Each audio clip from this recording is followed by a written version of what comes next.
Assalamualaikum teman-teman. Di sini saya akan menceritakan sebuah kisah nyata yang dialami oleh penulis. Sebelumnya saya mohon kepada teman-teman untuk bantu subscribe ya, agar channel ini semakin berkembang. Dan saya akan memulai menceritakan kisah nyata yang berjudul Malam Angker Part 2.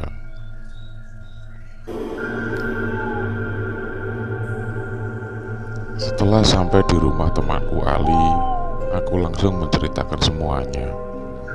Dan ternyata temanku Ali juga mancing malam itu dan juga mengalami kejadian yang sama. Siang itu, setelah aku menceritakan kejadian yang kualami, temanku pun kaget. Pasalnya dia mengalami hal yang sama. Sangat aneh, bukankah? Malam itu sepi, tidak ada satupun orang yang mancing. Ucapku, iya, hal itu juga yang aku alami. Malam itu sangat sepi, timbalnya Ali. Aku bertanya pada Ali, emang kamu mancing di sebelah mana? Di ujung pondasi jembatan sebelah kiri, di bawah pohon jambu, jawabnya. Loh, padahal malam itu sepi loh, ucapku lagi. Terus, emang kamu di sebelah mana? Tanya Ali padaku. Aku di ujung jembatan, seberang kanan sungai, jawabku. Kok kita tidak bertemu ya? Ucap Ali, terheran. Memang tempat kita mancing agak berjauhan dan dipisahkan aliran kanal sungai itu, serta penerangan yang cenderung redup. Iya, emang malam itu kamu mengalami kejadian apa? Tanyaku pada Ali. Lalu Ali pun bercerita. Malam itu aku berangkat mancing pukul 8 malam. Memang sepi dan agak gerimis kecil, namun cuma sebentar. Setelah reda, aku mulai melemparkan kailku. Kalau dilihat kondisi airnya tenang, harusnya ikan mudah dipancing. Tapi malam itu kailku sama sekali tidak disambar ikan. 2 jam lebih, namun aku tetap sabar. Seraya menyulut rokok untuk mengusir kesepian. Setelah kira-kira jam 10 malam lewat, aku mendengar dan melihat ada pohon pisang jatuh ke sungai. Bahkan aku sorot dengan lampu senter.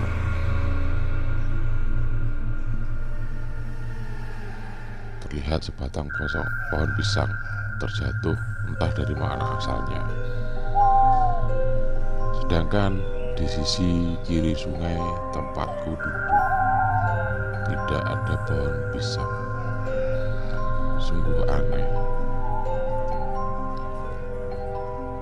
Tanpa menghiraukannya, aku pun kembali melanjutkan mancingku, sembari menata jaket yang dari tadi aku pakai tanpa aku kancingkan. Selang tidak lama kemudian, aku dikagetkan dengan suara anak kecil yang mencari ayahnya. Pak, Pak, begitu jelas terdengar, seakan tidak jauh dari tempatku duduk.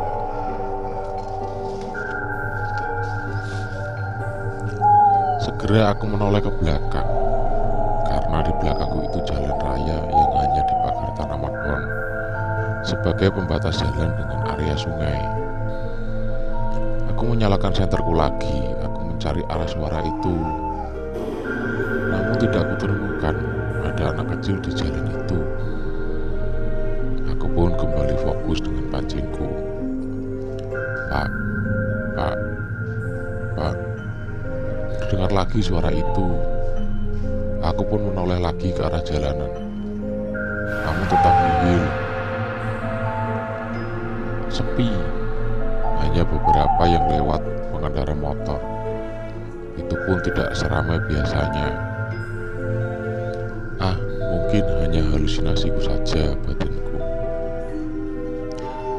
Coba aku ganti umpanku. Siapa tahu sudah habis umpan di kailku. Lalu aku tarik senar pancingku. Ternyata masih utuh. Dan aku melemparnya lagi dan kembali duduk bersandar di pada pohon jambu. Kok sepi amat ya, gumamku. Agak merasakan keanehan. Aku menyalakan rokok lagi untuk mengusir hawa dingin.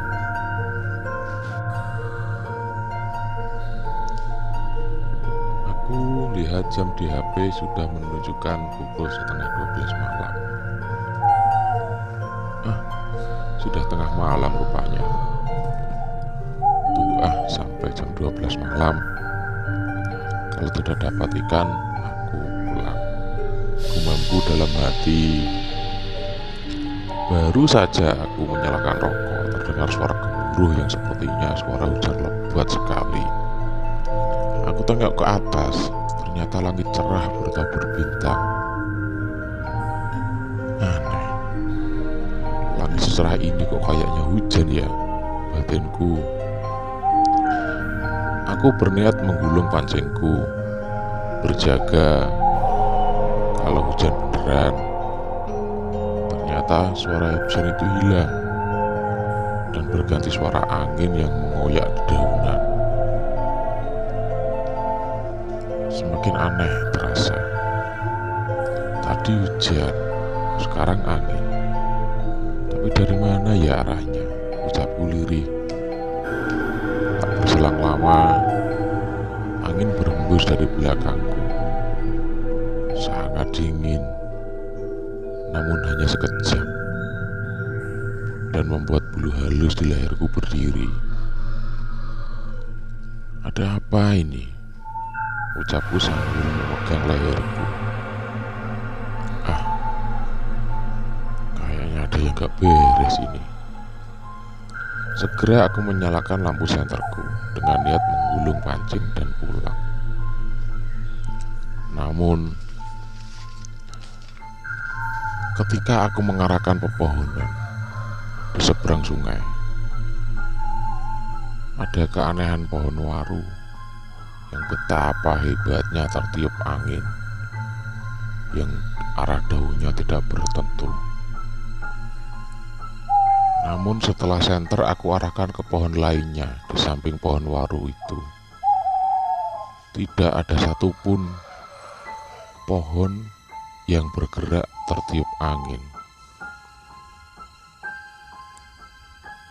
Bergegas aku menggulung pancingku dan alangkah kagetnya ketika aku menyorotkan senter ke arah sungai.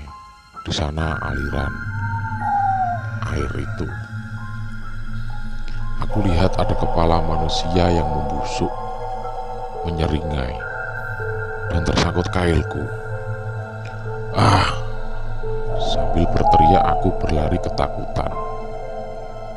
Lalu aku tinggalkan pancingku di pinggir sungai itu.